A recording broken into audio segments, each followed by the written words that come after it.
Okay, today's video is the opening of this SUI gouache. This is from Korea. This was $48. More than what I paid for the Holbein pack, but I decided that I was going to, maybe they created this in 22. Anyways, that I was going to go ahead and open it up. I was debating whether I was going to return it or not return it, but I think I'm going to keep it.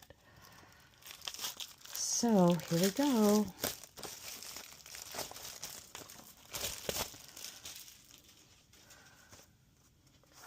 Whoa, okay, I thought that was a band that went all the way across. So these are really small tubes compared to, look at that. But I don't know, I get easily influenced. People say in the Gouache Facebook group, oh my god, these are the best, blah, blah, blah. Okay, we're going to see if they really are. And I got them because the colors are different than these. So I did a swatch sheet for this one. Let's see if this one kind of has the swatches already, color chart at least, done. But I actually like to do my own swatch sheet. So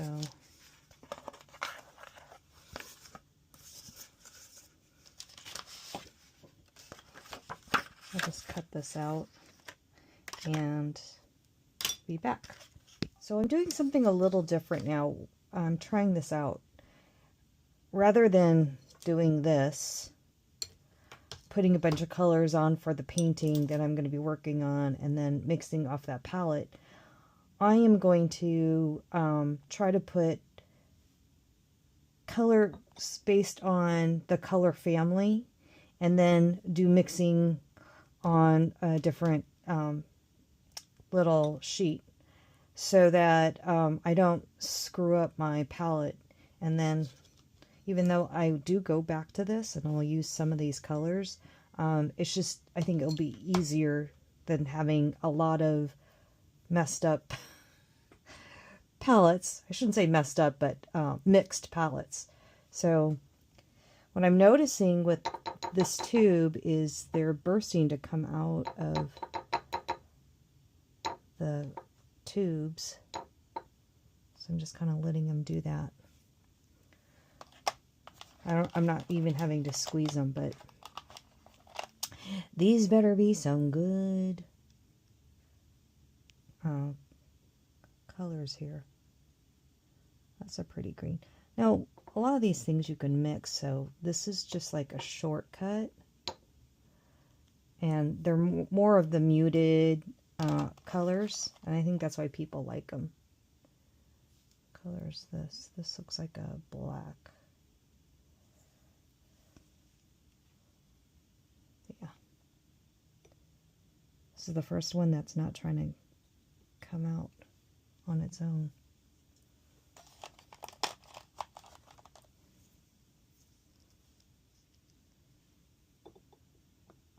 Oh, I hate when that happens. That's the binder. And you really want that binder to stay in there because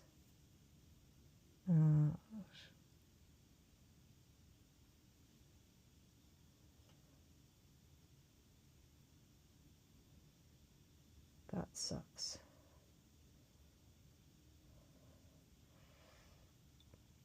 That's a lot of binder too. All right, let me go fix that. Okay, the Rosie did that too. See all this liquid? I'm scooping it up and I'm putting it back on the tube. Such a bummer when that happens. So that's what you do. And then I'm gonna tap it and then get a needle or something and then try to stir it in there. The white had the same problem, the binder. So I don't like that. Alright, well anyways, I'm gonna do the swatches because I've got this on my brush and I don't want to waste it.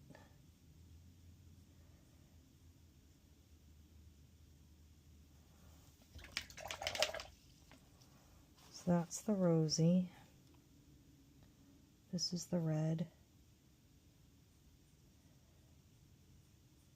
They are creamy.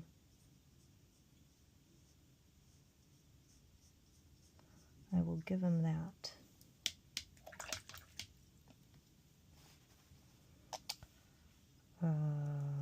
What else? They're yellow. This is their yellow. It's super pale. Which I like the color. I'm not complaining. Because I already have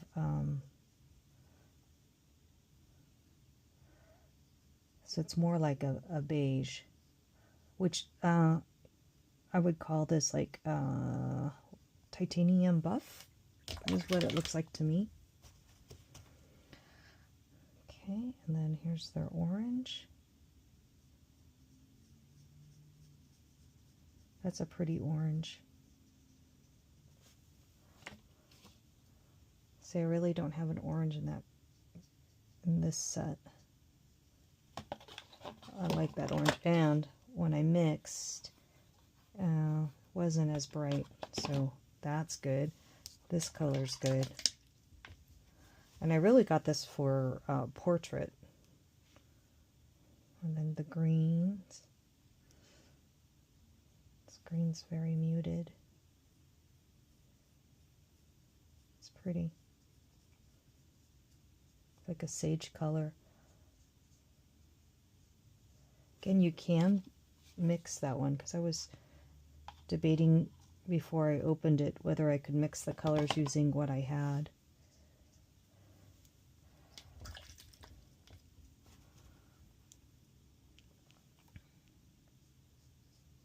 This is their other green.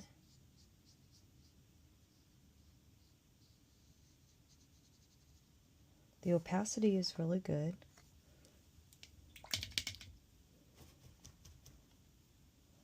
What else do I have? Oh, blues, right? So the blue, this was their light blue. It's very pretty. And this was the darker blue, which is, you know, the phthalo blue, which is a very good mixing blue. I've got some green on there still. But different than what I have.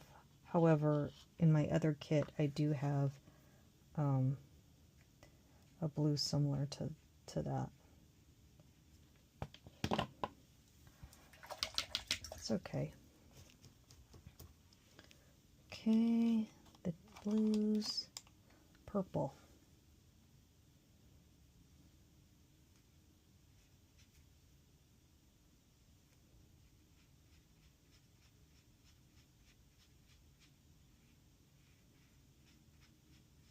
That's good. So I like this purple. It's like a lilac color. Beautiful purple. If you do flowers, beautiful. Okay, then I think I did yellow. I'm not going to do white because white's white. Here's their black.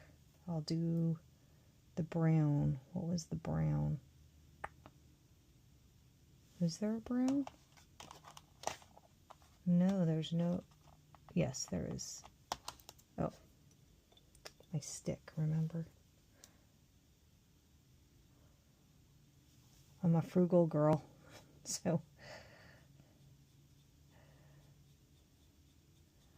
I do not like to waste. That's a pretty color, brown. Okay, I can see why people like this palette.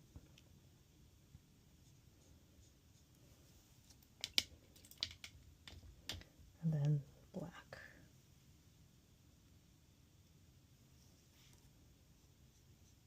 Oh, not black. Wow, this is like a sepia.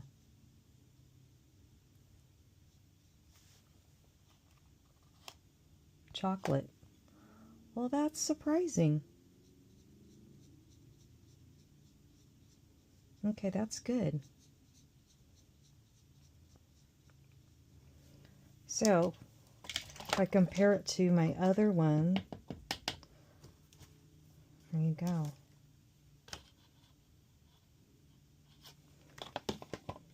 So now what I'm going to do is I'm going to do color mixing similar to what I did over here, and I'm just going to swatch it so that I have an idea of if I mix this color and this color, then I get this color, that kind of thing.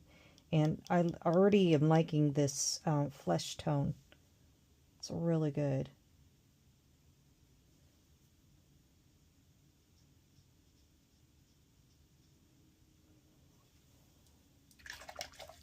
So the red and the blue mix a pretty neutral gray.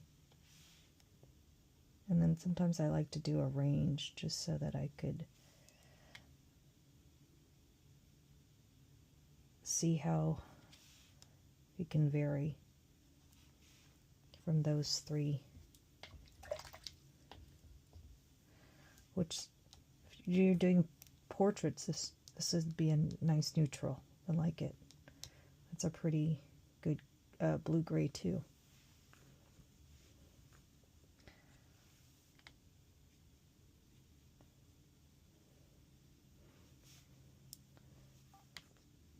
See how this one mixes.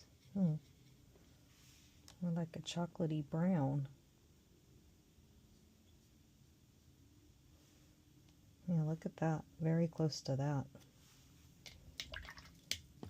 And that was mixing the red with this blue.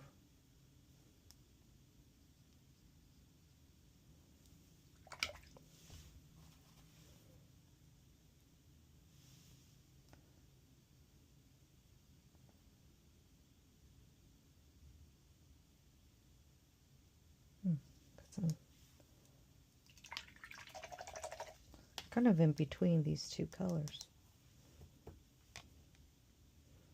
Maybe I'll mix more blue. The more blue I mix, the grayer it gets. Look at that. Okay. The purple with the blue gives a very nice heather look. Now I'm doing it on the other spectrum.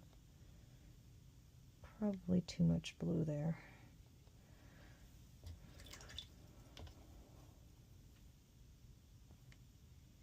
And more purple.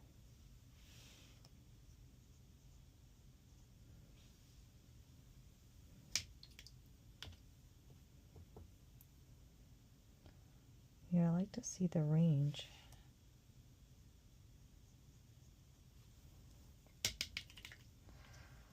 It's probably one of my favorite things to do with a new palette. Is just really try to figure it out. Okay, so I pretty much finished. I didn't do all the brown combinations. And I also didn't do purple and red. That's okay, because I'm really interested in what the orange does when it's mixed with the blue and the red.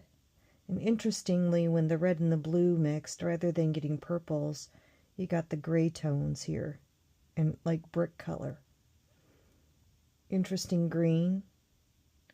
So this muted yellow gives you a nice range. When you mix it with the brown, I really like this color right here. It's kind of, I'm always looking for some good neutrals. So this set does give you some good neutral mixes. And I do like these purples here. These would be really pretty in flowers. So this is more of a traditional set. And remember, I bought these 3 bottom colors and added it to the set. And then, of course, you know, you can mix between these things, obviously. But just so that I know what a base palette is going to look like, this is what I keep in the lid so that I have a good idea of what the color mixing is going to look like. And that's just helps me figure out quickly what color blends work. So I hope that helps you, and I do like this brand. I like that the colors are different. I don't know, you know, to me, I don't think it's any better. They are creamy, but you know, the end result, it's kind of blotchy, you know. Maybe you could always do more layers, and that's what's nice about gouache. Well, even with watercolors you can layer it, but yeah, and that kind of looks a little blotchy, so I'll go over that too. But not bad. I mean, I don't know if they're worth $48, to be honest with you, for the amount that you get. Okay, I just wanted to point out that the tube size is half. This is a 7.5 milliliter, and this is 15. Although to me, maybe it's an optical illusion. I don't think 2 of these really is the size of this. It just doesn't seem like, I don't know, maybe I'm wrong, but this is a pretty fat tube, so I feel like this might be less. I'm not a hater of this brand. I think the color palette is really nice. I just want you to be aware of the value that you're getting, and then for you to make your own decision. So that's why I'm even doing the review. Plus, I've been studying the color wheel. I bought a couple books about it, and what I'm finding is most important is to get out there and practice, like I showed you, how to mix colors so that you understand what the ranges are within your color palettes.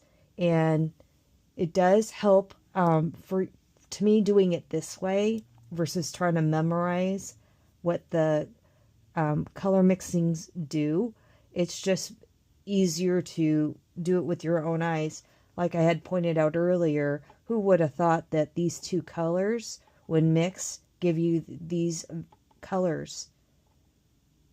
I thought it was really interesting. And when you mix these colors, you actually get a grayer value.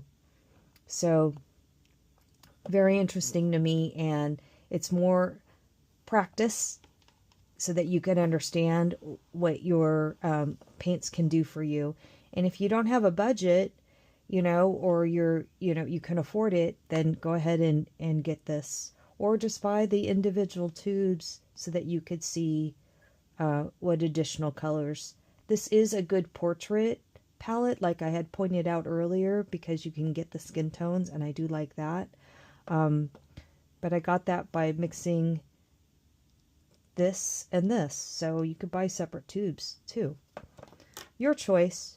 Anyhow, I went and I added more colors to my little flower circular palettes here, and I think I really like this because this is really going to help me hone in and be able to figure out my color mixes. So it's always best to start off with the closest color to what you're trying to get to, and then go from there. All right, well, I hope you enjoyed this video. I love color, so I can never have enough in my book. But anyways, until next time, take care. Bye-bye.